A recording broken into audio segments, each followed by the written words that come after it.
Welcome to The Road, the fourth Norton lecture in the series Spending the War Without You. Today we'll be talking about technology, speed, and invention. I don't know about you, but I personally am feeling a sense of unreality these days. Is it the trauma of the pandemic? Almost 2 years of isolation and exhaustion. Is it the pressure to get back to the normal? I don't know. Meanwhile, why am I getting all these emails from Team Joe? And why is there a team, and how did I get on this team? And when is the game? This is such a fractured and tribalized place now. Reality itself has become political and debatable. We don't even believe the other team is real. What with all this constant method acting? Plus we've just ended yet another war.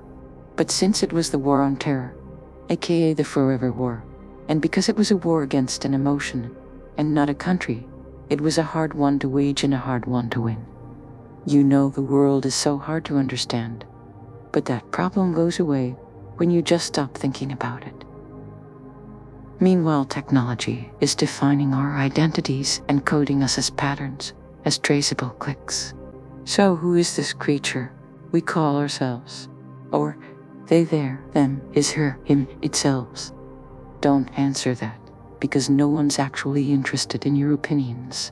It's the end of the age of the individual, as Adam Curtis says. Although we do care about what your control group wants. Excuse me a second. I'm being asked to select a few of these squares. Okay. Traffic lights. That's an easy one.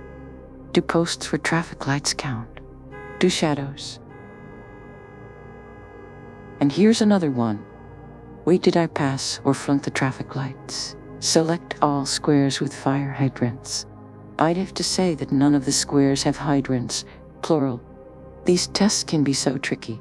So many things are hidden behind other things. Also, photography itself is a huge trick.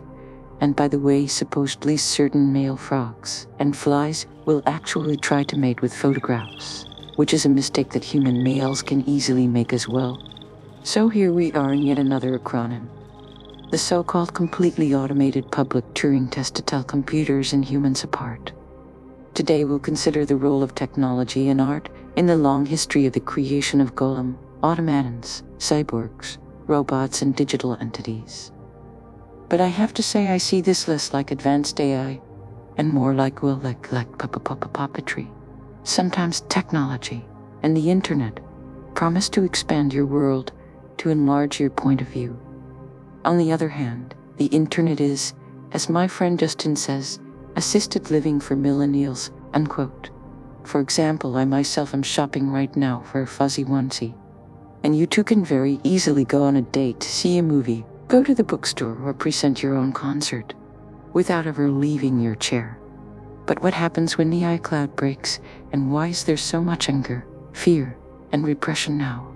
We can't blame it all on technology. But meanwhile, there's a reality war going on. And I have no idea which real world I live in. Which is known to me. No. So really, what is really happening when yourself, oneself? Help. Breaking into bits. Help. Broken. What war is this? What time is it?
Hello and welcome again to The Road.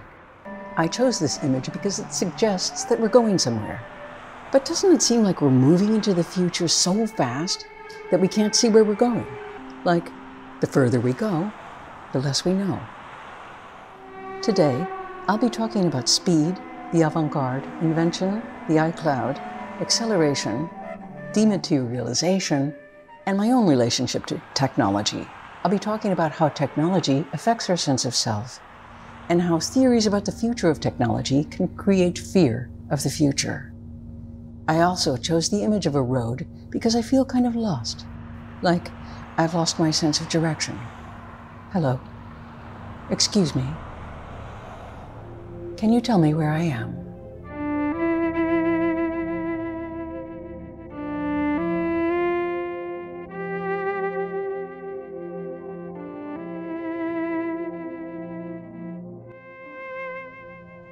There were simpler roads in the past. They led somewhere. They had destinations. Here's one with a fork, the road to heaven and the road to hell. And there's a bridge from one to the other side in case you changed your mind along the way and decided to cross over.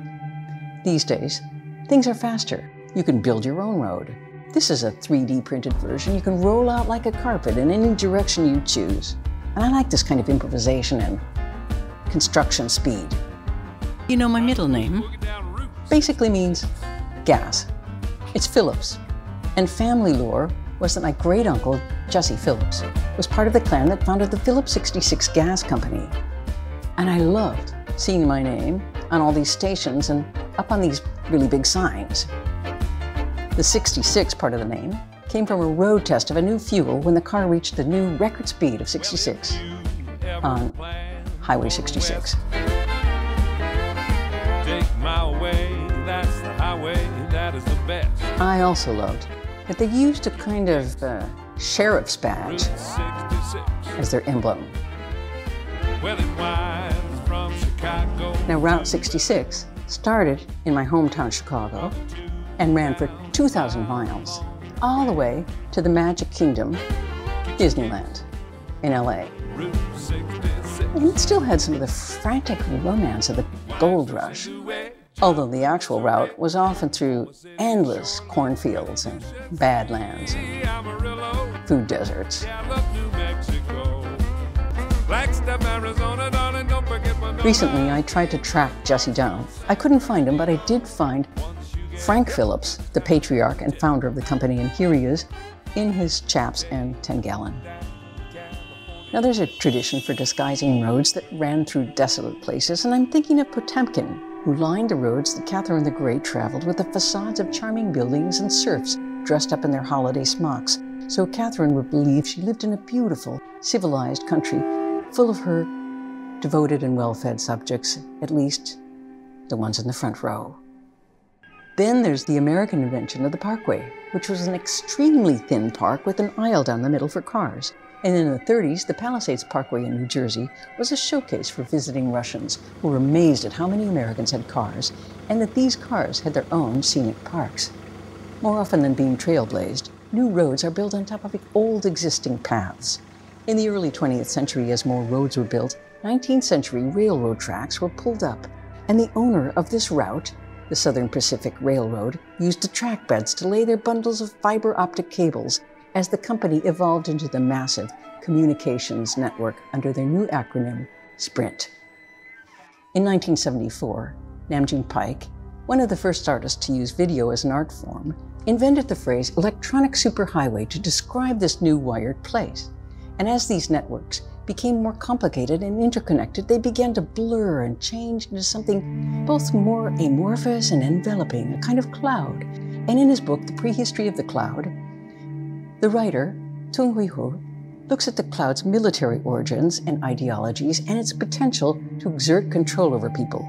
Meanwhile, using the term cloud, a friendly, romantic, and fluffy word that invokes the natural world and clouds in Constable paintings. Or the dreamy, star-studded, cloudy night sky in a DreamWorks logo.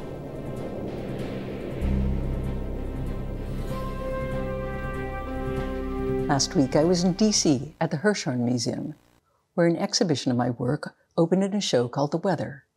At the opening, people were wearing masks, so it was really kind of hard to see them, but it still felt something like progress after the last couple of years. Now, a lot of the show is about speed and technology, and the show opens with an electronic dance. As a young artist, I lived on Canal Street in New York. In the 70s, Canal Street was lined with bins of electronics and mostly broken stuff. And I rummaged through these bins pretty often, and one day I found a small drum machine, the kind that had drum samples on pads so you could tap the pads and play without a real kit. The machine was really a bargain since it was completely dead, so I took it apart and saw that for no apparent reason, the pads had very long wires and had been stuffed back into the box, so I unraveled the wires and I thought, why not make a remote machine in the shape of a person? So I put the pads in a suit with a bass drum on the heart and the snare drum on the knee and claps in the hands, and it was really satisfying to be the whole kit.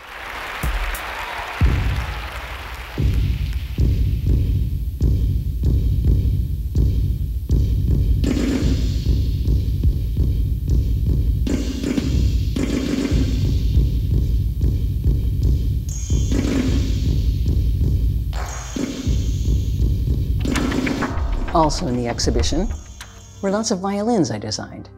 These are just a few of them. This is a self-playing violin from 1974 that has a speaker inside so you can play duets with it live.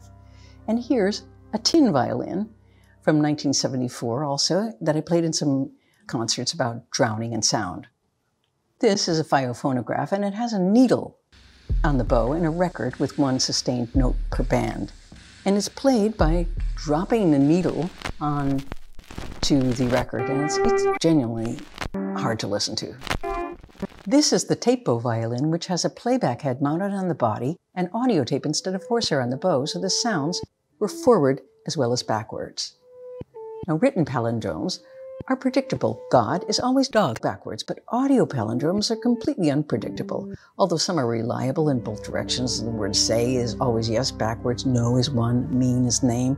And so you can play the phrase like say what you mean and mean what you say, and make it say yes and no one, and make it into a song. Now, as an artist, my goal has always been to stop time. And the tape bow, which shuttled back and forth, was a good way to make music that seemed to do this. Now, this is a song about being no one for tape bow. So this is E Que Pasa Juanita. Juanita, what do you know? Juanita, what do you know? Juanita, what do you know? Juanita.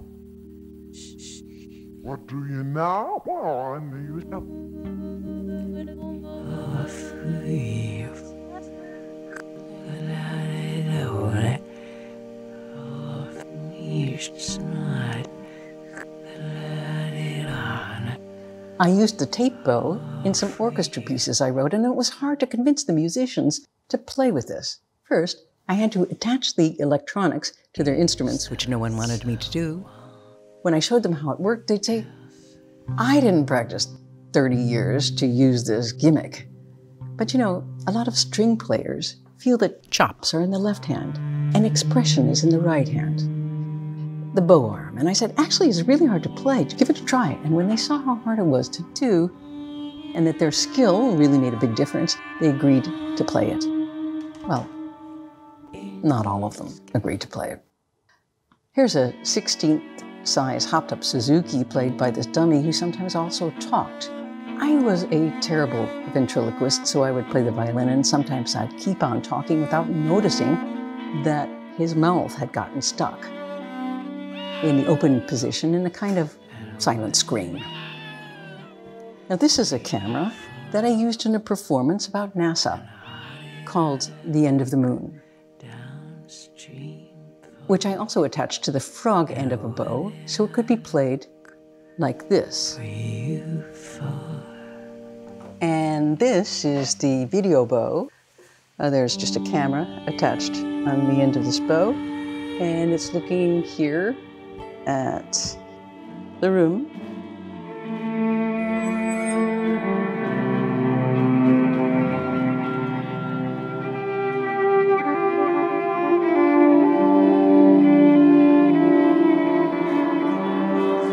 or it can look at where we were. It's just kind of a way to play space. And in a concert, you can move the bow up to the lights or out to the audience. In this case, there is no audience that I can see right here, so let's take this out. And anyway, that's how the video bow works.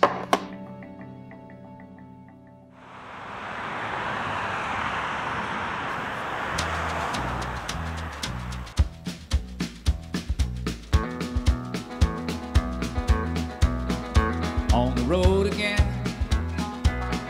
Just can't wait to get on the road again. You know, for the last 40 years, I've been on the road about half the time, doing concerts and performances. The pandemic shut that world down. And it's been so strange, staying in one place. When I started doing performances in New York, they were typically for an audience of 4 or 5 people. Eventually, I decided to expand a little and do a European tour. So, I sent out about 500 letters to art galleries and art centers in Europe, and I said, I'm planning a tour, and would you like to be part of it? Now, I had no tour, no idea how to arrange one, but I got 2 letters saying, yes, please come. And so, I set off with all my equipment in a black box on wheels, traveling on trains and quickly learning how to do lights and sound and stagecraft. Now, I've always been hands-on when I'm on the road, and after shows, I often go out on stage before the audience is left to shut down computers and coil cables. And in order to be incognito and not have to sign autographs, I wear what's called a roadie wig and a shirt that says crew, and no one bothers me. And once I was packing, and one of my best friends came up to me and said, do you know where Laurie is? Of course, now that I've showed you this, I've got to get a new disguise. By the way, tickets are still available for the Phoenix, Arizona Action Pavilion on October 15th. And you just have to agree to all the terms. And don't forget, it's Willie Nelson who said, almost everybody in the world ends up with the wrong person. And that's what makes the jukebox spin.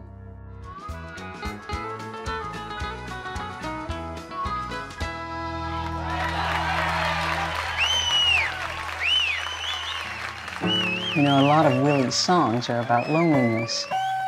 But maybe they're really about how lonely it is to write a song. Sitting in your hotel room with a guitar, night after night, trying to write. A lot of musicians are on the road again, though, and after being cooped up in the pandemic, a lot of people are renting RVs and junkers and setting out to explore the country. Although it's been a tough time for infrastructure, and a lot of roads are in really bad shape these days. Plus, being on the road is so different these days when Cincinnati looks so much more like Pittsburgh.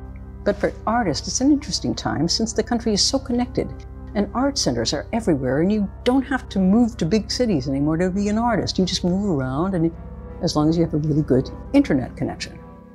Lately, I have been trying to think about how to tour in different ways, combining local places with electronic routes. Now, last summer, I got the chance to play with Shane Weeks, a Native American member of the Shinnecock tribe who has a reservation near where I have a place on Long Island. The concert was called A Hole in the Sky, and Shane sang, and he's a really ethereal musician. And also there were 2 dancers who were wearing extremely heavy beaded deerskin robes. We played in a clearing in the woods, and the audience was maybe 50 people. And we were only going to play for half an hour or so, but we all sort of fell into a trance of chanting and mysteries, and we played for 2 hours without even looking up. Now, the Shinnecock, who are whalers, have been here for about 10,000 years. And so it was like playing in an ancient time in an ancient forest. And it was time travel, really, rather than a tour through cities. Although the show, like many these days, was almost immediately up on the internet, showing up on people's phones. And it made me think about how we can build a different future for touring in a world running out of resources. Here we are back in the Hirshhorn, in a room that has a lot of words and drawings that I made all over the place. And I love the idea of talking machines. And one of the first talking machines I made was an electronic parrot from the 90s. I love how the shuffle modes in electronic word programs quickly become a wild new language, like songwriting, only more intuitive, rambling, and strange. This parrot's beak moved, which makes no sense since parrots are ventriloquists and talk like this, without moving their lips, since of course parrots have no lips. Here's his descendant. We applied many layers of patina to this one, so he'd look like he'd spent the last couple of 100 years in a leaking pirate's chest at the bottom of the sea. My heart was broken. You know, I've worked a lot with electronic voices and technology, and lately this creation of imaginary electronic characters has become a kind of global nightmare. There are trillions of bots and trolls now, and they have names and personalities and backstories, and they're acting like people, often really mean, unhinged people, and they're posting nonstop from their accounts, which are very difficult to track. Lately, trolls and bots are becoming more involved in life. They make lots of phone calls and they try to befriend humans, and some of them appear to be attempting to organize rallies and demonstrations in the so-called real world. Now, where do they come from? And who are these people made of words? Of course, one theory, super paranoid and probably initiated by a bot, is that they're being manufactured by Russians. And it does seem like Russians would be really good at writing this kind of stuff, and you have to admit it would be such fun for them over there in the troll farms, making Americans say really insane and totally obscene things. Now, some of the trolls are becoming very sophisticated, like characters from Russian novels, killers, counts, liars, and half-wits, right out of books like Crime and Punishment and The Idiot. But for now, if you really listen, there's something just a little bit off about them. Meanwhile, in the so-called real world, I'm thinking about Marjorie Taylor Greene and her theory about wildfires being started by secret Jewish space lasers. And some of her relatives, too, were also suspicious of technology, like maybe there's a chip being implanted along with the Pfizer, or maybe there are microscopic drones in my cocktails. Often, technology plays an evil role in their stories, and when combined with paranoia and media hyperdrive, these alternate realities can quickly spread. Meanwhile, there's a lot of fear-mongering, for example, about how robots are replacing humans. Although I do think people are legitimately afraid that robots will take their jobs. Robots are extremely good at lots of tireless tasks. But this seems like a new kind of fear. In the past, America has been very receptive to technological innovation of all kinds. Back in the early 20th century, there was a worldwide campaign to convince people that there were germs, that there were these extremely tiny, basically invisible animals that could kill you. Now, in most countries, this was a very hard sell, and it didn't go over very well in places like England and Italy, but it was extremely successful in the United States, where the reaction was, yeah, tiny, invisible things that can kill you, I can see that. That seems possible.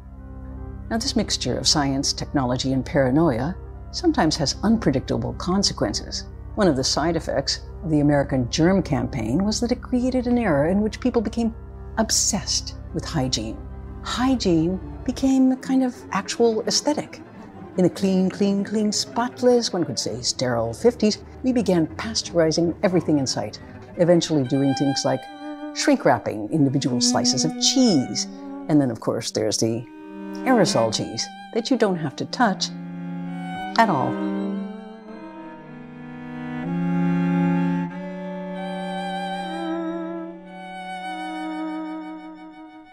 Even where I come from, the middle of the Midwest, people were once very receptive to and genuinely interested in the avant-garde.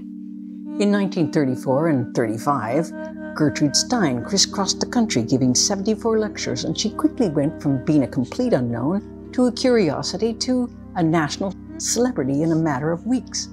Although almost no one understood a word she said in her readings, They loved the clever and easygoing way she talked in her legendary Q&A sessions, which she delivered in what she called her audience voice.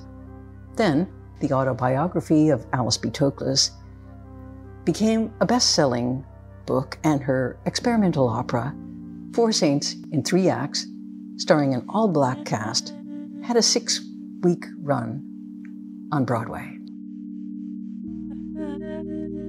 They are all of them repeating it, and I hear it, I love it, and I tell it. I love it, and now I will write it. This is now a history of my love of it. I hear it, and I love it, and I will write it. They live it, and I hear it, and I see it, and I love it. Now and always, I will write it.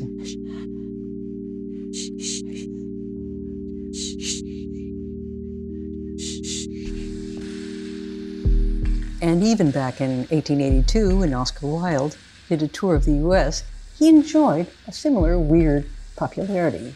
He would stand in the middle of Lincoln, Nebraska and say things like, "Zero Street, I love it." A town that has a zero street is the town for me, and the Americans were just completely fascinated. But the popularity of the avant-garde comes and goes in America. And I remember in the 1980s when the art world was becoming really commercial, and I was complaining there was no avant-garde.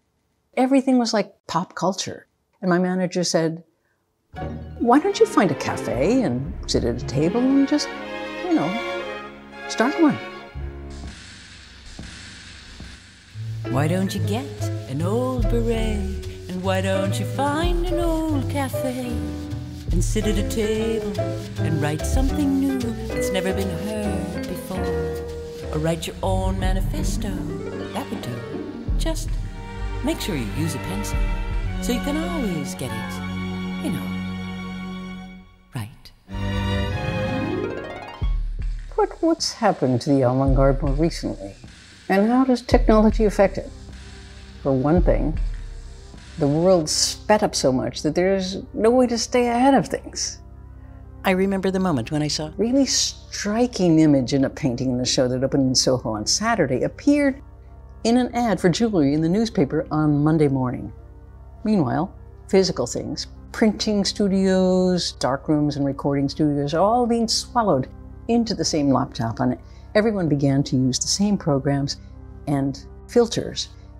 And I'm thinking of the early days of the MP3, the early 90s, when some of the engineers at Bell Labs who were working on compression, the problem of how to squeeze a lot of complex sound into the tiny space of MP3s, called my partner, Lou Reed, and me to see if we wanted to come out to the lab and hear what our music would sound like with their compression applied to it. And we went out to Bell Labs in New Jersey, and they were standing around waiting for us, and they'd made quite a few versions of our songs with various amounts of compression, and they seemed kind of excited and nervous. First, they played one of Lou's songs, and I saw his expression change from anticipation to a kind of dark disbelief. 30 seconds into the song, he said, "You've got to be kidding. What do you call this? Where are the guitars?" Now, one of the first things that gets compromised in compression is the spatial aspect of the music. So if you put the double guitars, one at 11 and one at 1 o'clock, they're both pulled towards noon in the spectrum, and they get nulled, they get literally erased. They no longer exist. And he was livid. "You call this music?" They looked really crushed, and I thought, maybe he's overreacting a little to this. Next, they played one of my songs, and it was the worst thing I'd ever heard. All the space had been scrambled, the voice was tinny, far away, and even though we were both kind of scowling, they kind of seemed very proud of them. Early versions, they said optimistically, as if they'd made the songs themselves, which in a way they had. You give up an awful lot for speed. Now, around then, this acceleration and innovation threw a lot of curveballs at the record business, creating new issues of copyright infringement, music piracy, file ripping and sharing, and all the things that began to happen in the digital realm. We're so good at predicting what they want. Why are we waiting for them to order it? Let's just ship it. Meanwhile, back in the art world, artists were abandoning objects. Starting in the 60s, what was known as the dematerialization of the art object became a kind of movement with sculptors and writers and conceptual artists joining in. Ian Wilson was one of the most radical conceptual artists, and he called his work Discussions. And he was very hardcore. He didn't document his work in any way, although he did hand out discrete signed certificates. The recent development of NFTs comes directly from this movement of dematerialization, but the global frenzy around NFTs has almost nothing to do with art, and everything to do with reifying ownership and an unregulated market that is going out of control. Now, first of all, there's the name. Fungible means interchangeable. And although NFTs are labeled non-fungible tokens, they are in fact all exact interchangeable copies. Now, copies in art and even in architecture had been totally familiar tropes for years. But what's not interchangeable about NFTs is the fact that they're copies, but their relationship to liquidity in the marketplace. What takes the most time and resources in these art objects is not their fabrication, but the massive amount of energy that goes into the process of their authentication. So Bitcoin miners use astronomical amounts of computing power to solve complicated math problems in order to earn the Bitcoins that allow this authentication. And now, in an effort to siphon more energy, Bitcoin miners are locating their facilities next to nuclear reactors.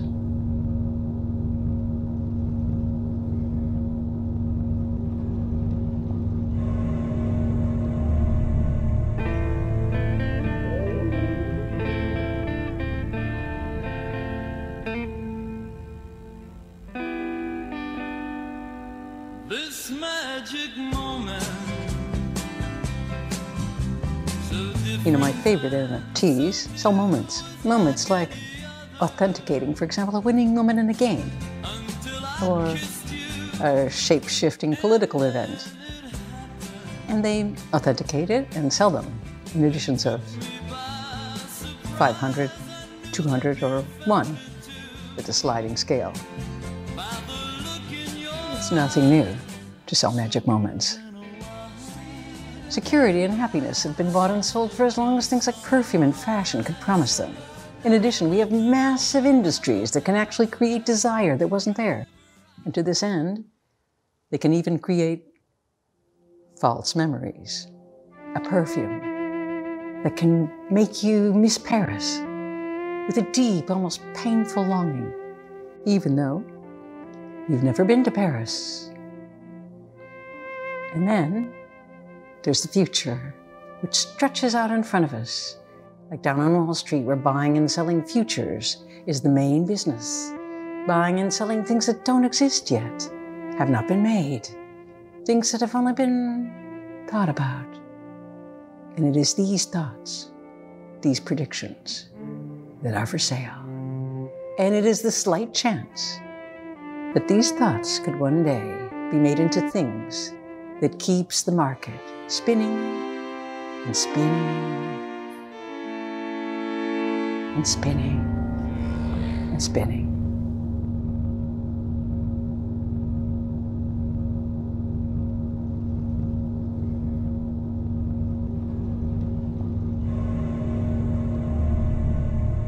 NFTs are about speed and shifting value and immateriality. In Buddhist philosophy, the true nature of all forms is essentially formless. Forms do not have an existence of their own. They arise together and are mutually dependent upon each other, much like the market.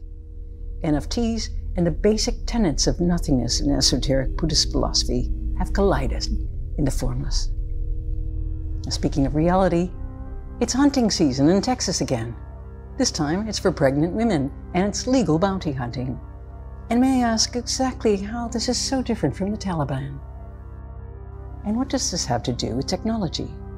Now, violence and technology and how they've fused is a complicated history. But right now, I'm thinking of the fusing of the camera and the gun.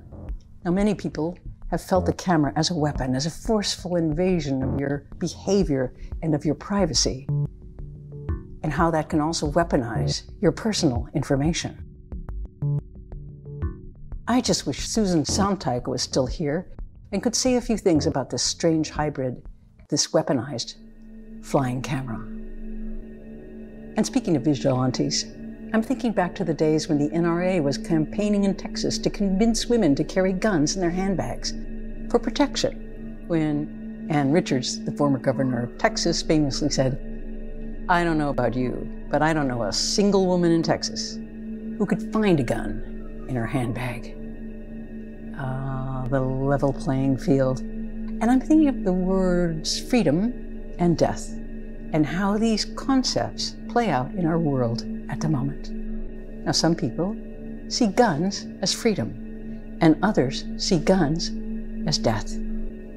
Some see abortion as freedom, and others see abortion as death, each containing its exact opposite coiled inside the other, like the gun and the camera.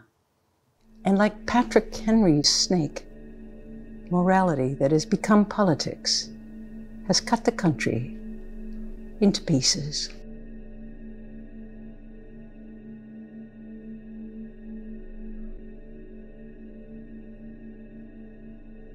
I'm not afraid that machines are becoming more like people, rather that people are becoming more like machines.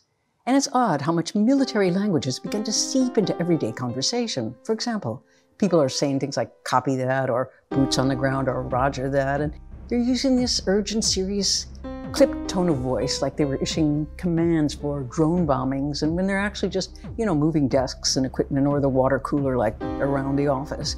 Now, how did this happen? This language of clipped military delivery has come to define corporate speech and manners. In the 90s, I did a series called Stories from the Nerve Bible, which was launched around the time of the First Gulf War, and I used imagery from the war, and the performance began with a quotation of the Italian futurist Filippo Marinetti. War is the highest form of modern art. And it ended with the ecstatic media coverage of the bombing of Baghdad, which journalists compared to a combination of Christmas Eve and the 4th of July. And when we were doing tech rehearsals for this show in Tel Aviv, I got a message from the promoter, and he was very excited about lasers, and he wanted to see if I would like to use them in the show. Lasers? I said, aren't they illegal in theaters? Not here in Israel, he said, and there are no rules about that. Would you like to see them? I said, not really. And he said, because I just set them up in the parking lot outside with some smoke bombs.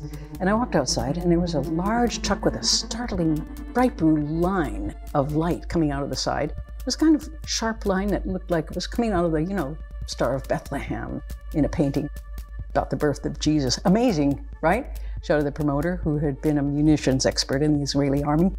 And actually, it did look pretty sharp.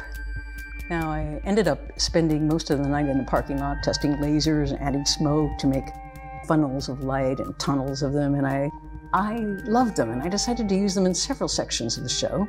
And sometimes we pointed the lasers directly at the audience, completely illegal in the US, as if we were performing group eye surgery. I have to say that I've had many reservations about the part I played in the art tech revolution. I love gear and almost always been a wirehead, but it's become a nightmare in some ways, with people attached now to their devices with a death grip on their phones, and at the same time, it's the same machine that created celebrity culture. Now, as an artist, I also feel ashamed that I've been involved in creating and selling my own image. And when I began making records, the record company was very clear about wanting to create an image, a brand. And I did it really kind of willingly, although I thought of it as a kind of a joke. And here's another one of me and Peter Gabriel trying, I think, to look and act like robots. There they go.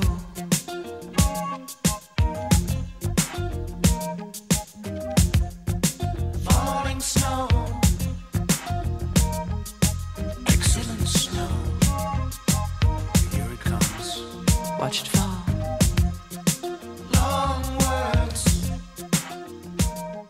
Now, as humiliating as this is now, I also liked playing with speed and fame.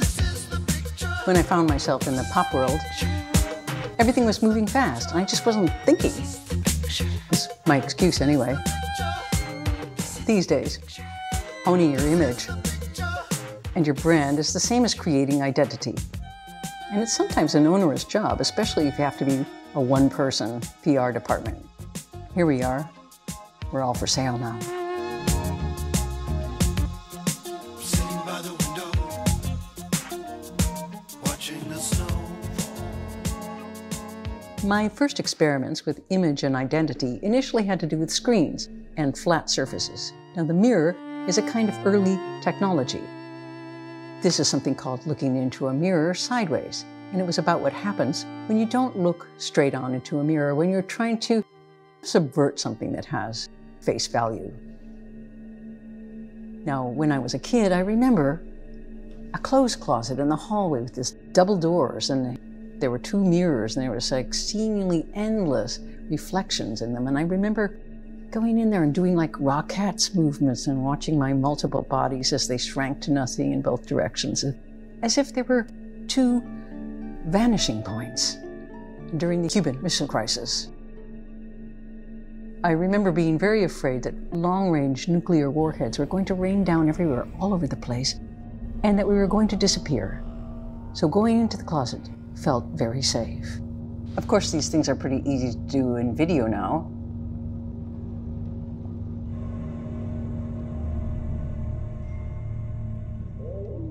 Getting two eyeballs into the same eye.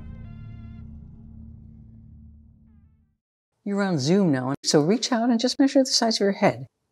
The size of an acorn if it's a big group, or if you're in speaker mode, you're looking into your own magnified eyes. Or try this out in a regular mirror. Next time you're brushing your teeth or shaving, reach out and measure your head. It's about half the size of your head. You're brushing the teeth of a shrunken head. Meanwhile, a tip from Jacqueline Bouvier Kennedy Onassis. Remember, when you smile, don't smile with your eyes. You'll get wrinkles if you smile with your eyes. So here's what you should do. Jackie demonstrates.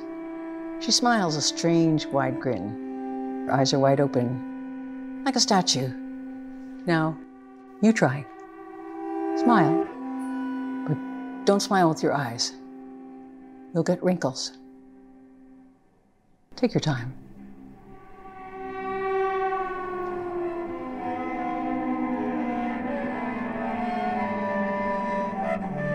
In the 70s, I invented a clone, partly to escape my own perspective. Also, I had made a male electronic voice, and I thought, I wonder what this guy looks like.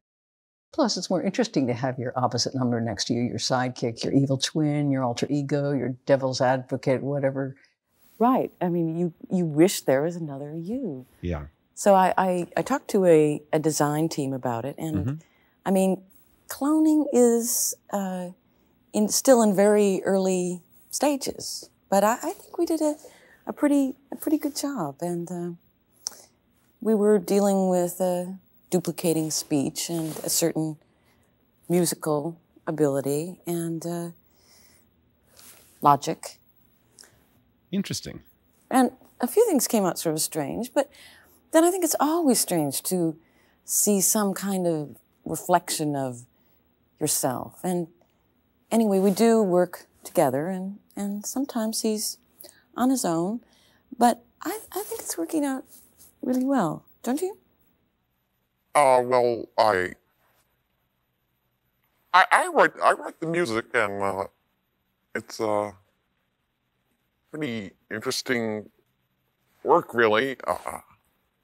She does most of the words. Well, I mean, it's an interesting time to think of disguises now. Just as facial recognition was starting to get good, everyone put on masks. And it's like being in an elaborate play. We're anonymous, and yet they're still tracking us. Now, speaking of technology and identity, recently I got this beautiful knockoff of a Cycladic statue. Now, these figurines were mass-produced between 3200 and 2700 BC, and no one knows exactly how they were used. They could have been some kind of religious or fertility figure, but they were often found in burial settlements, tucked in with the skeletons. And they have such a sleek design, they look kind of like a line of Apple products. And I like to think that they were some kind of identity cards. you know, that when you lost your body and crossed to the other side, you would show them this. And you would say, yes, this is what I looked like when I had a body. In the mid-90s, I was touring a lot with big multimedia shows that had lots of equipment and musicians and sound and light crews, and we traveled in tour buses and set up these shows in big theaters and amphitheaters and lived in our own little touring world, and we were really good at moving all the equipment into venues and setting it up quickly and playing shows and breaking it down and moving on. One fall, I came back from a long tour and the bus pulled into New York and people got off and said, that was fun, can we go out again? And I said, well, I have to unpack the equipment and put it in storage and look for another commission and I'll get back to you. And I thought, what if I didn't have to build this all up every time and tear it down? And I wonder if there could be some, you know, continuity.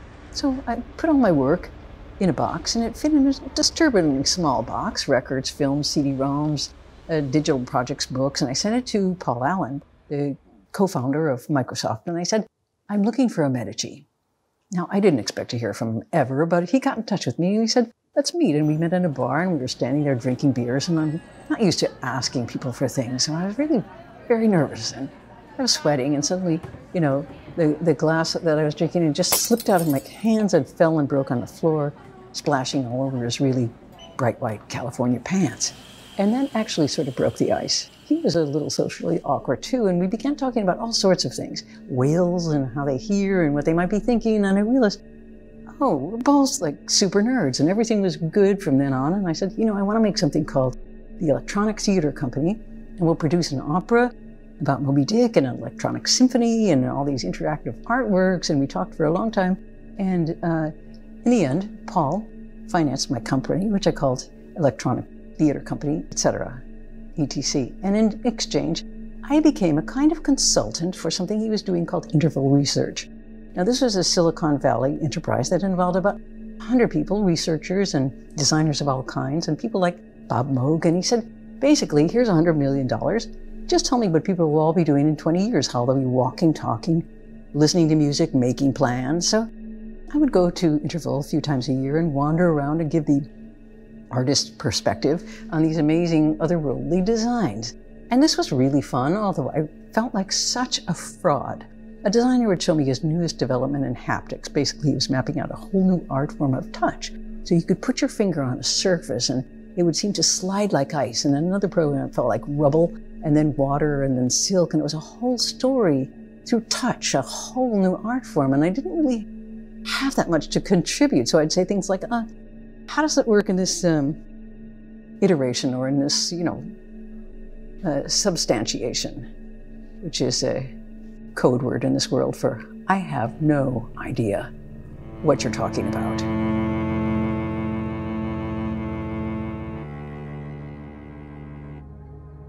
This was also the era of the content providers. Designers and engineers were coming up with some very cool forms, but they just didn't know what they meant. So that's where the artists came in, and we were often asked to, you know, just add a little content, you know, a little meaning to these forms.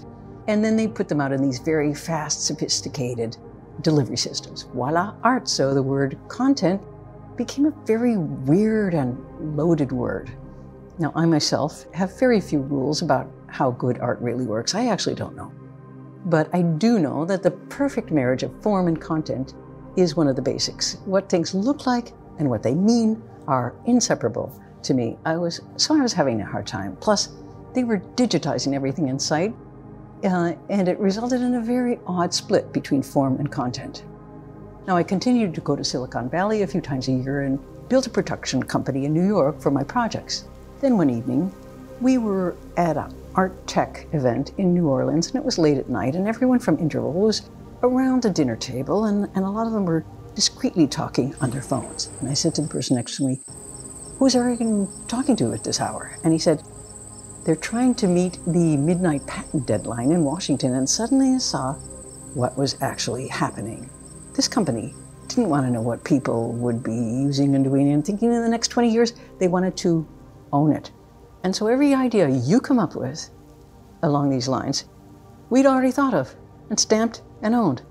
Had I signed up with the devil? And why was this all sort of still exhilarating and fun? Meanwhile, in New York, I found myself hiding from the new team. I didn't want to be on a team. I could be a good boss for about the length of a tour, but longer than that, no. And the team would say, so what new project are we taking on next? And I would just go into the studio and shut the door and, just pretend they weren't there and curse myself. And when I started to be an artist, I never expected to make a living, but the art world has metastasized into a cultural industry that includes bigger and bigger teams with names like the creatives, explainers, the influencers, content providers, and the curators who are now running many of the shows and so on. And the culture has become a massive entertainment industry in hyperdrive. Art fairs became year-round and global. The market exploded. Elegant tech trade shows boomed where people stand around gawking at the speed and power of big machines that had somehow become art forms. Now, often these shows came with embedded pseudo-reassuring messages about the future, PC ideas or new ideas about how to care for the planet, or issues of justice or civil rights. But make no mistake, behind the most massive of these shows are corporations, and they will be giving you the messages that corporations want you to receive. You should feel secure, love technology, and while you're at it, you really need a new computer if you want to stay in the game.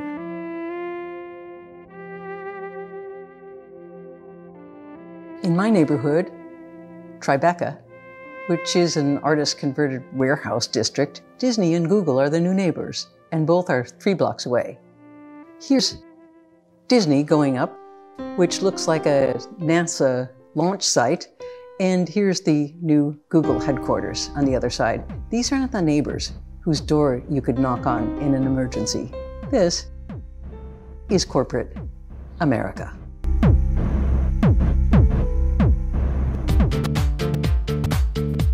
In his series, Can't Get You Out of My Head, Adam Curtis says the age of individuality is over.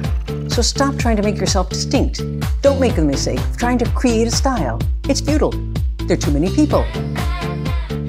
Could that be true? And what does that mean? We're going to be looking at that in a few minutes from now when Adam Curtis joins us. Meanwhile, there are so many things that computers can't do well. And the most obvious thing they can't do is this.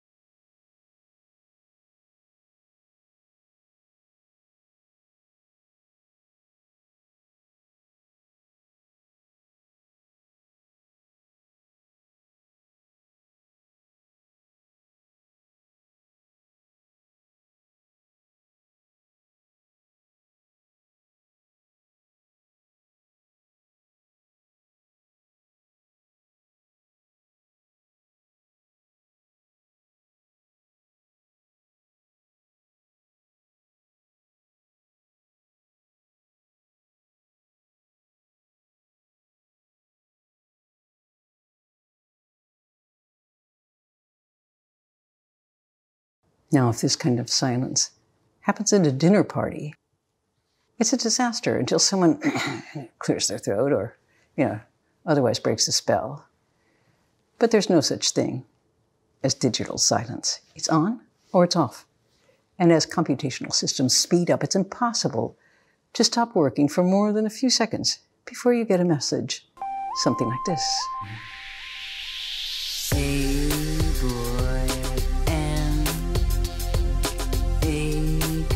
A few years ago, I was in the studio and I was having a kind of a bad day.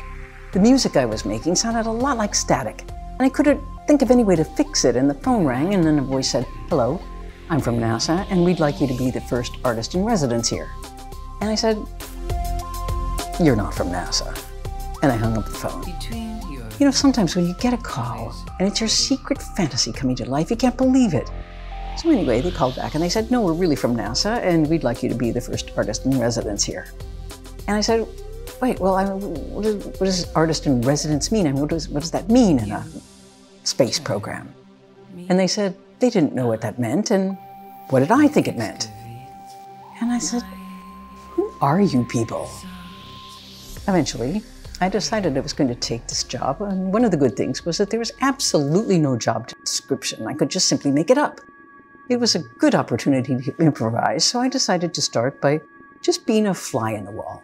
I went around to different NASA centers, Hubble Space Telescope in Baltimore, Mission Control in Houston, and the Jet Propulsion Lab in Pasadena, and I met a lot of people, robotics engineers, astronauts, designers, mathematicians and dreamers, and nanotechnologists, and people I would never meet in the art world. And one of the things I learned was that artists and scientists have a lot more in common than I thought, because scientists don't know what they're looking for either. But we work in a similar way. We get a hunch, and then we make something, and then we think, what is this? What does this do? And we have to figure out some way to use it, or at the very least, somewhere to put it. And then we have the same question. How do you know when you're done? Now, in order to know when you're done, you need to know what you're making. So I'm wandering around NASA with my artist-in-residence laminated badge with a cartoon rocket on it, and nobody's that interested in talking to me. You'll be glad to know that they're very busy, and basically not one single person asked what I was doing there or said, artist-in-residence, do we have one? And I didn't take this personally because they were really working incredibly hard with constant deadlines, and it's, it is the government at work. Now, these people who did have time on their hands were the nanotechnologists, and they were the most theoretical ones. And we often talked about, how do you know when you're done? And they would often cite Einstein on this point, and they said that Einstein rejected some of his major theories. Why? Because he said they weren't beautiful. So what does this mean? What exactly was Einstein looking for? And what was beautiful to him? Did it have to be symmetrical to be beautiful? And therefore true? Is it because we have 2 arms and 2 legs and a bicameral brain, and we like this kind of balancing, this rhyming scheme, this and that, a moon and June, 2 things are better than one? I took this idea to Japan, and it seems a bit idiotic. The haiku doesn't compare one thing to another. A sudden snowfall. This thing is like that thing, so it's better because of that. No, that's not where they get their energy. They just have one thing. Winter. A coughing fit overwhelms the puppeteer. On the pond, snow thaws. Boom, you're there in winter. Coughing going on, over there's a puppeteer. It doesn't resemble anything. It is what it is. That's it. Stand right there in the light, just the way you are right now. Making art at NASA was sort of preposterous, really, because they are already making giant art projects like the Stairway to Space, which is the series of stacked elevators in the middle of the Pacific Ocean, because the most expensive thing about space travel is, boom, the blast-off, the big explosion. You have to get things up off the ground, get above gravity. And so the idea is to build these platforms and hoist the rockets up these stairs like a series of platforms and elevators, and then when you get to the top platform, you just drive off, and no artist would have to explain why this is a work of art.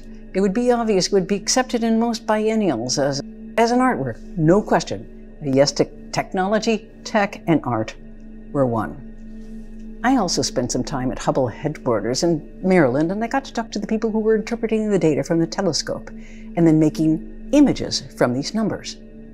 And I've been looking at the spectacular series of NASA photographs called Stars Being Born in Outer Space. And these look like towers and mountains of fluffy cumulus clouds and pink and blue sunset skies behind them. They were basically the colors of a Tiepolo painting. And you could almost see little cupids darting out from behind the clouds, shooting out their arrows, and maybe some Disney shooting stars you could make a wish on. And so I said, now how did you get these colors? Since, there's no color in outer space, at all. And at first they said sort of dodgy things like, yeah, well, yes, every picture is in some way an interpretation. And I said, but could you have used a whole different color range, interpreted that baby blue as gray and maybe that pink is like a brownish purple? I mean, how did you arrive at these pastels? And they said, well, we thought people would like them. And I said, you thought people would like them? Wait a second, I'm the artist in residence here. And by the way, don't you know that this kind of approach could really fool people? I mean, they might get the wrong idea about what's going on up there. And I mean, it looks like a Tiepolo painting, and it looks like a painting of like heaven. Come sail on my cloud. Come I think NASA asked me to do this project because I'm a multimedia artist, and they thought I might come up with some sexy techno project like bouncing light off one satellite onto another and lighting up the dark side of the moon. So when I said I was going to do a long poem, their faces really fell. A poem? Why would you do a poem? And I should say that although I was the first artist in residence at NASA, I was also the last. There was one of these whistleblowing senators, and he's looking at the NASA budget, and Congress and NASA are traditional enemies. It's the old never-ending battle between, you know, the jocks and the eggheads. They can't stand each other. So the senator is reviewing the NASA budget. He goes, $3 trillion for spy satellites. Excellent. A few billion for the new drone heat-seeking research. Tip-top. Wait, what's this? $20,000 for an artist in residence? This is outrageous. I mean, what is the government doing supporting the arts? Now I've been trying to reestablish this program, not for myself, but to continue this for someone else, because I think that artists have a very different way of seeing the world. And I think there should be an artist in residence in Congress, and artist in residence in the Supreme Court, and an artist in residence in the White House. There's a Department of Defense, a Department of Health and Welfare, and so why not a Department of Art? A couple of years ago, I was part of a series of concerts and exhibitions in Milan called Broken Nature, an exhibition of artists and designers who were looking at the issues surrounding extinction. But the rather tone-deaf subtitle of Broken Nature was Elegant Extinction, the proposal that design and technology might team up to make the end an elegant one. Now, maybe something like the scene in James Cameron's film, The Titanic, when the bandleader and violinist, Wallace Hartley, calmly thanks the band, who is played while the passengers panicked. It has been a privilege playing with you tonight. And the ship sank.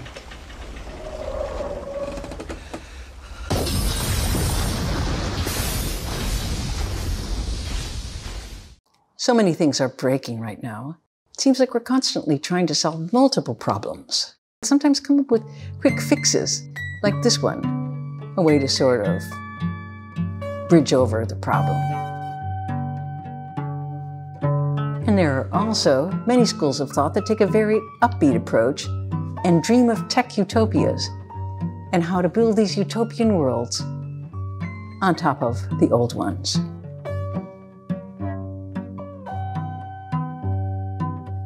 I love technology. It's made my life better. And I really try to be enthralled and dazzled by it without blaming it or worshiping it or thinking it will solve our problems. And after all, it's basically just a bunch of black boxes and components and algorithms and programs in our corporate setting. It doesn't actually deserve our praise or our fear or our blame. But okay, I admit I'm not the most optimistic person. I'm by nature suspicious of messianic plans to save the world through technology, and I have a very hard time believing that the tech fire engines are going to swoop in at the last minute and save the day. Now, if you're actually counting on that to happen, you probably need to think again. And that said, I'd like to quote my teacher, Kinchina Weber, who was quoting a cryptographer when he said, "If you think technology will solve your problems, you don't understand technology, and you don't understand your problems." So why do people say technology is cold? I wrote a song called Oh Superman. It was basically about technology and how it's probably not going to save us. I used images of electronic arms and compared them to a mother's embrace. Mother as stand-in for your country, your motherland. But 40 years after writing this song, I wonder if it wasn't as much about the coldness of my own mother as about technology. Now, my mother didn't really inherit maternal instincts, although she was a wonderful person. In many ways, she was not warm. And I wonder if I'd had a warm mother, would I have seen technology and the world itself as more friendly and embracing and not as threatening? But if we get a cold parent, we have the advantage of being able to experience things like loss, loneliness, sadness, the feeling of inadequacy and failure, and most of all, the feeling of being absolutely unlovable. And while these feelings are devastating, they are also sometimes enabling us to have empathy and to recognize other unlovable people as kin. Also, fortunately, most of us have two parents, so you can always put one more in the background and more in the foreground as you build your own real world and go along as if you had only one good one. But you need to do this very carefully because, to quote Oscar Wilde again, to lose one parent may be regarded as a misfortune, but to lose both starts to look like carelessness.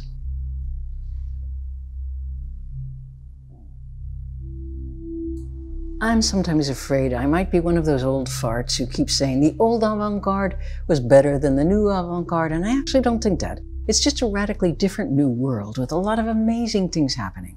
Plus, it's easy to panic about collapse, and I have to learn to stifle my inner town crier. Also, as we look at the technological culture we've all built, it's important to keep an open mind about how to see it and what we can do about it. And I urge you not to separate the situation into good and bad, normal and not normal. Nothing's normal here. Instead, try to have a very big mind when you consider this, and a very open heart. Now, at the moment, some people who look at the future see collapse. They see the road to nowhere, as in the film of Cormac McCarthy's post-apocalyptic book, The Road, where a father and son trudge south for years through white ashes, always heading for the coast. Now, I myself try not to avoid these images, and I try to let them affect me, but not to the point of despair. And I always think of the words of my teacher who says, try to practice how to feel sad without actually being sad. Now, there's so many sad things in the world, and if you pretend they're not there, you're an idiot. But most important of all is not to be sad. And I'm thinking of the Heart Sutra, one of the most profound poems ever written. And it's ultimately a teaching about reality. In a way, it's about a road.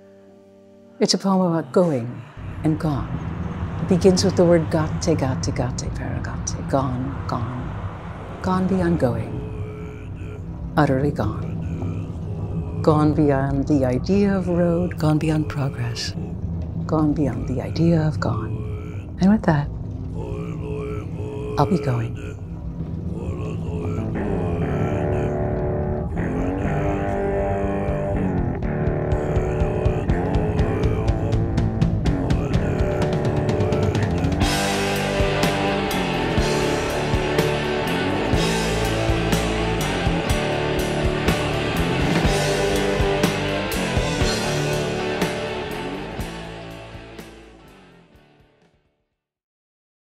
Touch me. Well, I write the music, and it's pretty interesting work, really. She does Rely on me. most of the words. Rely on me.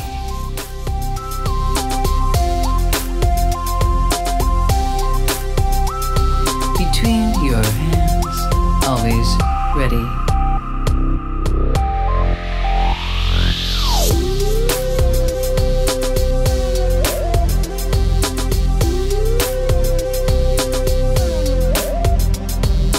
You turn me on. You excavate my soft rear. You can. Great. Thank you, Lori. That was an absolutely fantastic talk. A wonderful kaleidoscope of brilliant thoughts and insights. So I'm Susie Clark, the director of the Mahindra Humanities Center, and I'm just chiming in here to, first of all, remind our audience as we move into the Q&A that if you'd like to ask a question, you can do so through the Q&A function at the bottom of the screen. And I'd also just wanted to let those of you watching that Adam Curtis will be speaking to us tonight with his camera off. And so now, without further ado, I hand over to Adam Curtis and Laurie Anderson. Thank you once again. Thanks very much. Laurie, that was brilliant. That was great. Thanks. It was really, really good. What I liked about it was the way you sort of somehow evoked the strange unreality of our time. You got it without being deeply pessimistic in a sort of Cormac McCarthy way. I really like that. Thank you. But the thing that kept on carrying to my brain, which is, I mean, to get to the brutal fact, is that, yeah, the avant-garde were really brilliant at capturing the weirdness of the 20th century. You know, you went back to Marinetti and people like him got it ahead of everyone else. We're now at a stage where you've got this, as you described, this other wave of technology coming in, which makes everything feel very unreal. The question that occurred to me is, can the avant-garde reinvent itself so art becomes the way of understanding and making sense of this strange time? Or maybe was that just a moment, and maybe should something else come along that can make sense of now? I mean, the reason I ask this is because, as you say, this is the age of the self, where we're all encouraged to be self-expressive and self-defining people. All the corporations fetishize self-expression. Yes. So if that's the belief of our time, maybe artists will never be able to pull back and see that. I mean, I'm being brutal here, but maybe art's over and maybe something else has got to come along and be the avant-garde. It is kind of a quaint concept, the avant-garde. It's one that's like running ahead to try to see what's back there. But I think the great thing about it is that we can't really predict, because there are a lot of artists and we'll have to see what they come up with. I have a lot of faith in that. I don't know if they want to call themselves avant-garde or not. It doesn't really matter to me what they call themselves, as long as they make something that's really interesting, you know. It's just someone said to me the other day, the most radical thing you could do in the whole world today is to go and do something extraordinary, like walk around the world naked, and not tell anyone, and not post anything of it online anywhere, so no one knew of it. And if you say that to someone, they can't conceive of that. The idea of doing something and no one else knows about it. And that, in a way, put it into a sort of perspective to me, is that we all believe in expressing ourselves these days. And if you are going to be critical, you may have to do it in a non-self-expressive way. That's just sort of the thing that lurks in my head. Yeah, I don't know if it's expressing or representing. I mean, we all have to represent ourselves, but it's another thing to really try to express yourself, what you actually feel, what's actually going on in that. I mean, I always try to think of who I'm talking to when I talk to somebody, whether it's an audience or whether it's a friend. And I always feel like I'm talking to the part of, or what I want to do is talk to the part of you who never speaks. And I think people know what that is, but they don't know how to say it, you know, they don't, and also it's kind of frowned on also to say stuff like that. I think it's a little too personal in some cases. But so you're actually talking to one person in a sense. Yeah. Yes, rather than going for a group. I mean, the thing that I find so fascinating about time is that when you were talking about all the unreality, is that the other way of looking at it is that people like you and me are part of the problem, journalists and artists. The function of journalists and artists is to try and make things real, make the confusion real for people. But no, I don't mean sort of by just describing how it works, but making sense of why things are happening. And in a way, we've retreated from that. I mean, I know in my profession as a journalist that our audience know very well that we don't know what's going on any longer. And that's why people have retreated from journalism. I mean, it's not just the internet, it's because they know that we don't know. And I wonder whether there is a sort of also a sense, as art goes down a strange non-fungible passageway, that people are feeling the same thing about art at the present moment, is they know that it doesn't really know what's going on. So it's retreating into a strange, absurd, replicable world. Can we get it back? Can we make sense of this? I don't think it's back there to go and look for. I think it's out in front of us somehow, you know, we're being pulled somewhere else.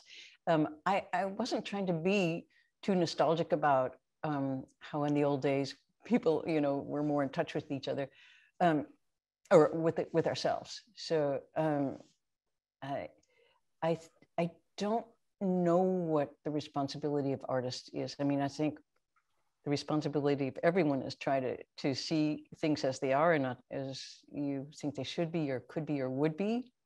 Although, why am I saying that? Because as an artist, I like to make pictures of something, things that I think could be or should be or would be.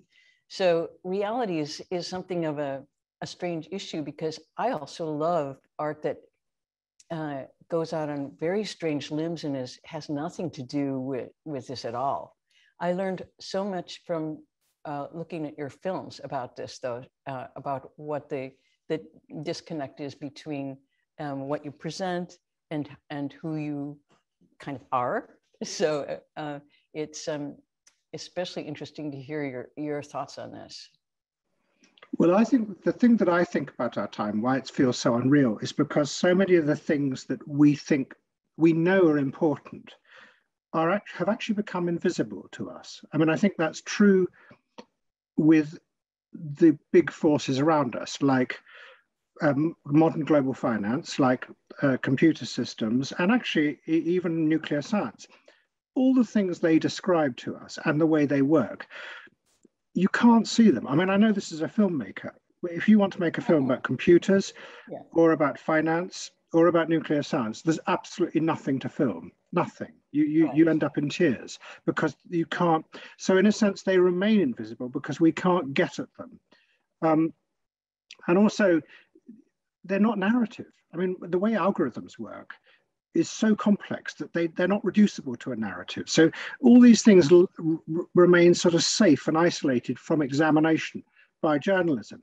Yep. And the other thing that's become invisible, I think, is the complexity of how we feel and how we live. So much of that goes on online. That's where so many millions of people now live their lives. Their thoughts and their dreams and their fears are all online. But as you said in your lecture, the way they present themselves online is increasingly simplified. You're right. It's not that the machines are going to take over. It's that we are encouraged to become like machines, to become very simplified in our reactions, which means that the complexity of people's feelings, again, disappears and no one can get at it. And in that sense, as a journalist, and I ask you as an artist, we find ourselves flailing around because we can't get at these things, which actually is the material out of which to make sense of the world.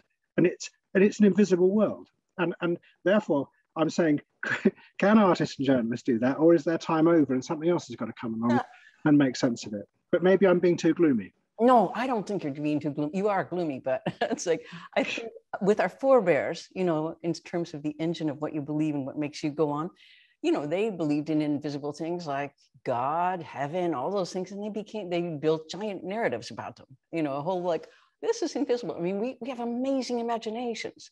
So I think once we adjust a little bit more to what an algorithm really is and does, you know, maybe that will become a way that we can connect to the engine. So these are, I've been working a lot with this AI kind of supercomputer with this group in Australia. And it's really fascinating because we poured everything into these programs and it becomes like your mind in a box. So there are many compelling things that we can do with technology and that artists are going to be making without just, you know, working on the outside of the glossy box, but go inside and take it apart like you do in your films. I mean, what is it that makes us want to go on? You know, what is motivating our lives? What are we going for? I mean, and for a lot of people, it's the American stuff of just fame and money, and you know, just I gotta be visible, you know, and so it's a kind of desperate act to make something that's plausibly, you know, out there and appealing to people, a good product, which is yourself. And so yeah, I think that, so when you're saying algorithms are invisible and a lot of this stuff is invisible, I think that's an interesting and challenging advantage to artists who are beginning to, work with what we've got here, which is an invisible culture that's got a lot of energy in it. And I think one of the reasons I was talking about NFTs, and I know you're interested in them too, is that it's a very cuspy sort of thing to be working with. So we'll see what happens with that, young artists. Well, NFTs have become this sort of symbol of, on the one hand, of absurdity, but also of art being possessed by money in an absurd way. And that what we are at the end of is a sort of financialization of society, and art is now part of as an engine of that. That doesn't, I mean, I agree with you. It doesn't mean art and journalism can't reinvent themselves. And I think they always do. I mean, I think in the end of the 19th century, a new kind of journalism called muckraking came up, which explained to people what the robber barons were up to and made sense of why railroads and banks were so interconnected, which you could argue it's about time we showed how the internet and banks and as you say, the militarized aspects of American society are all connected together. And maybe that's what will happen now. Maybe that's the kind of art and the kind of journalism that will come. My worry about it is that so much of this technology is not narrative driven. Nothing happens. At least people like Rockefeller, the robber barons, did really bad, evil things and were really evil, horrible characters, but also were tragic, screwed up people as well. A lot of tech people just sit in glass-walled offices and do keystrokes, and they're not really bad people. They're sort of, you've met them. They're sort of quite benign. They worry a lot, but they see things from that technological perspective. They can't move outside it. And I've never seen a good drama about it. I just never have. I mean, a lot of people like The Social Network. I didn't think it was that great. No one's got at it yet. And I just going back to the fact that if the avant-garde has disappeared, maybe it's time it came back, and maybe it's time that it really tore into technology or took it and used it in a really quite extraordinary way. Do you think that's possible? Yeah, I do. I think there are some things around that try to look at that. I'm thinking of this work, the Lehman Trilogy, which is kind of looks at that aspect of the corporate. And I think it's a great subject. It's a really great subject for people to look at. I think that whether you call them the avant-garde or not, you just call them like good writers, And so yes, I think that we don't have to use the patterns of the avant-garde or their language, but we're going to make our own way of. No, I like the idea of the avant-garde because it is this idea is that you have gone beyond into another way of seeing the world, which is how everyone will see the world in 40, 50 years' time. I really like that idea. I like nostalgia for the avant-garde. That's a nice. Well, maybe I'm being nostalgic as well. I mean, there's a couple of questions come in which are actually saying, "Aren't you being nostalgic?" Oh, really? The avant-garde, yeah. Which it does go to what I'm asking is are we both being nostalgic for our own professions and that their time have come, and it was a very good time, but maybe something else is going to come along that will explain the world. Yes. Because politics has also failed to explain the world at the moment. I mean, one gets a sense they have no idea what's really going on. Faced by what's happening with Facebook at the moment, they just don't know how to react at all. Yeah. I mean, maybe, I don't know, or is art a universal thing that will always have this role of being able to explain the world? Well, also now that the politics has incorporated morality, it gets really complicated. It just, all of these things start meshing, and you start trying to pull apart what is this and what is that. And I think there are really new combinations of things. One thing that I am hoping for is and the thing that especially in the last year has been happening in the United States is a kind of reckoning of white Americans to our history, and I think that is a story that is a huge one, and that many people are attempting to tell and understand, and really understand, not just kind of go, oh yeah, this is why it looks like this now, but I think whether you call yourself an artist or a journalist or whatever, that story is a really amazing one, and it's yes, I agree with that. I think that's really interesting, and I think in a way possibly the most radical thing journalism can do at the moment is actually give up worrying about the internet and give up worrying about technology and go and actually try and rewrite the history of where countries like America and the power came from. There's a really good book about to come out by David Graeber, the activist, which actually completely reworks the whole history of the world. It's fascinating. Yeah. But it doesn't mention technology. Oh, excellent. And in a funny sort of way, maybe that's the thing we have to escape from. On the other hand, one of the questions that just came in, which is much more brutal than you and I have just been talking about, which simply says, aren't we being naive? Aren't we already partly technology, or have been commandeered by technology? And that the revolution has already happened and we haven't noticed it, and we've actually been taken over by the technologists. Do you agree? No. I don't agree with that. I think that's a something that sounds like it sounds like corporate speak to me. It does, because they give themselves so much importance. Technology is just really the most important thing, and it's not. It's just not. So it's a tool. I was trying to make the point of just being a little bit more light-handed with this stuff. But because we get this incredible amount of pressure to kind of go, technology is going to fix things. It's technology, and we're all like, and it's not alive yet. And the way that I've tried to make it or experience it as a kind of intelligence, I'm finding that it's a lot of interesting patterns. I just don't think it's catching up with us. I just don't. The technology is not catching up with us as humans. It's not. I don't think it's ever going to catch up with us. I know. I like that. I know that's the line is that we're going to be replaced, and it's like they're so much smarter and faster. Blah blah blah. That to me is a bit of a crock. It's a bit of a like another way to sell you stuff.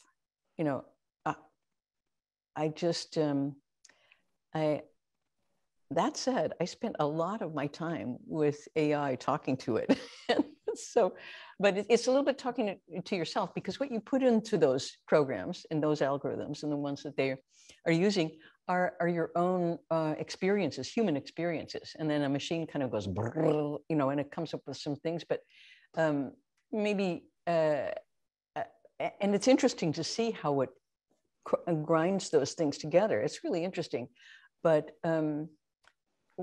we've been evolving for millions of years, and those boxes have a long way to catch up with us. Yes, I wonder whether possibly AI, as it's presently constituted, is quite limited. It very much is a sort of it can only deal with things that have already happened. It has to have data that's already happened. At the moment, I think it's going to be doing some guesswork also. Possibly, yeah. But we'll see about that. But I do think that thing about like what's happening in America, where people are going back and reassessing the whole story of how the society came from. I mean, that's happening in my country. We are actually beginning to come to terms with the fact that we had an empire, and that we've lost the empire, and that actually lots of people who are in power still in this country, in the United Kingdom, are living on wealth that came from slavery. Yeah. It's really good that we're doing that. It's about time we did that. Yes, absolutely. and the hysteria about technology is in a way a diversion from that. I couldn't agree more. I couldn't agree more with that. It's so glitzy, it's so fast, it's so compulsive. It's so, you know, you get into that rat race in 1 second and you think that that's gonna really make it all okay. Yes. And because that's how they sell stuff. That's just the whole, like, I'm like, part of the reason I'm kind of gloomy is because I'm like the daughter of a salesman. I saw him doing that stuff. You know, I was like, I saw him how he was doing that. You know, making eye contact and like, you know, so and it's he's trying to sell you some things. In his case, it was paint, but in this case, it's like, you know, software, hardware. And you've got to make it look good because it doesn't taste as good as food, you know, so you got to make people really want that. And I think you show that so well in your films, you know, what desire is, you know, and what are you here for? What do you want? You know, where are you going? So all of those things people don't think about because they're in a rush. They got to get more of that stuff and speed up. So when we had the slow down, everyone's like, whoa, what is this slow down? Oh, look, there's a library over there. Wow, it has books in it. Look over there, I could take a walk. I forgot about walks. I forgot about, you know, a whole afternoon when I was just gonna hang out with a friend instead of like, ooh, boy, it's late, I gotta get going, you know, that kind of thing. Yes, no, I agree. But I also like your idea that by making them evil, by going to the other position and making them people like Mark Zuckerberg into evil, is in a way playing into their own hands, because you're actually making, it's like Vladimir Putin loved being attacked by the liberals in America because it made him seem much stronger than he really was. Yeah, exactly. Whereas in fact, I like the idea that maybe journalism should detach from technology. But listen, we're nearly at the end of our time. There's one quite good question which just came in, which simply says this: you, Laurie Anderson, asked John Cage back in the 1970s if things were getting better or worse. So, Laurie Anderson, are things getting better or worse, or obviously as a liberal, or both? I do remember asking that, and it was a question that I thought was so stupid that I like kind of asked it in the most long-winded way possible, kind of going like, don't you think that evolution is like making things better? Like there's a prehistoric horse and the modern horse is faster, more efficient than the prehistoric one. Everything's like, we are not sliding down the evolutionary scale to become like one-celled animals. We're actually moving up the scale, becoming more complex. And on the other hand, you know, dinosaurs could have evolved. It could have gone that way with fire-breathing animals. How great it would be to cook your own food, like, you know, just fire breathe onto the food. And John was going to, what was your question again? And I said, do you think things are getting better or worse? And this was a guy who couldn't stop smiling. He was always like smiling all the time. Very happy old person. Like a lot of old people are like bitter and like, I've had it. No, he was like, ah. And he only hesitated long enough for me to like, ah. And he said, oh, better. Absolutely. And that's my answer too. Everything is getting better every day. That is how I see the world. Absolutely better. It's a very complex place that we're in, but we're getting smarter rather than dumber. That part I know. Thank you. That's a fantastic answer, and that's a very good way to end. So, Laurie, thank you very much for that lecture. It was wonderful. It was beautiful, and thank you for talking to me. It was great. Goodbye.